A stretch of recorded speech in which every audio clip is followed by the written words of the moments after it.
Lavrov expects oil profits to rise. Russian Foreign Minister Lavrov expects his country to earn significantly more from oil exports this year than before. The Pope is waiting for the right moment to travel to Ukraine. Russia complains shelling in the Bryansk region in Russia. According to the Bryansk region, a village on the border with Ukraine has again been shelled from the neighboring. In the village of Sluchevsk, a man was injured and 2 houses caught fire. This was announced by the governor of the region, Alexander Bogomaz, in his Telegram news channel. He accused the Ukrainian armed forces of having shot at the village.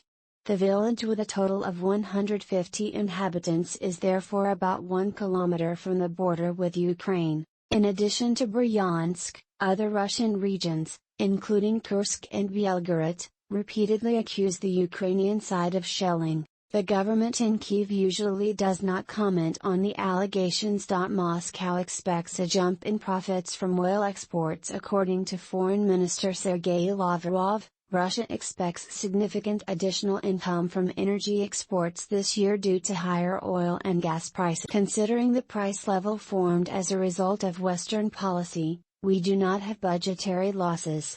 On the contrary, this year we will significantly increase earnings from the export of our energy resources, Lavrov said, according to his ministry, to a Serbian TV channel in Bosnia and Herzegovina. After the oil embargo decided by the EU, Russia will sell the raw material to other customers.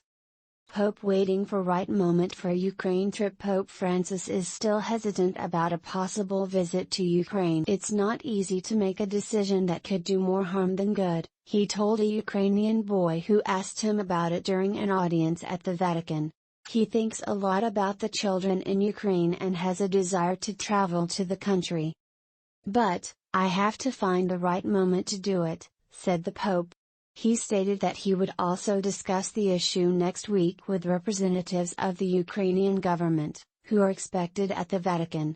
Fire broke out in an important monastery. Part of an important monastery complex caught fire in the war zone in the eastern Ukrainian region of Donetsk. Flames erupted from one of several churches at the Svyatohorsk monastery, which bears the honorary title Lavra and is thus one of the most important Orthodox monasteries. Ukrainian President Volodymyr Zelensky said the fire broke out as a result of artillery fire by Russian troops. The Russian Defense Ministry said Ukrainian troops set the fire. Since Russia attacked Ukraine, parts of the monastery complex had already been damaged and several people had been killed. Left-wing politician Barch against delivery of heavy weapons. Left-wing parliamentary group leader Dietmar Barch rejects German deliveries of heavy weapons to Ukraine. I am strictly against Germany exporting more and heavier weapons to Ukraine, Barch said in an interview with Deutschlandfunk. He wonders what the aim of such arms deliveries is and what it means when it is said that Ukraine must win the war. I am convinced that there will be no military solution, said Barch. A ceasefire must therefore be the ultimate goal. At the end of the day, Russia needs to sit down at a negotiating table. At the same time, Barch emphasized that Ukraine has a right to self-defense. Fighting continues over Severodonetsk. If the city of Severodonetsk falls, Russia will gain complete control over the Luhansk region. The Ukrainians are trying to hold the city. According to their own statements, they have begun to push back the Russian soldiers. The Russian Defense Ministry, on the other hand, said that Ukrainian units with heavy casualties would withdraw.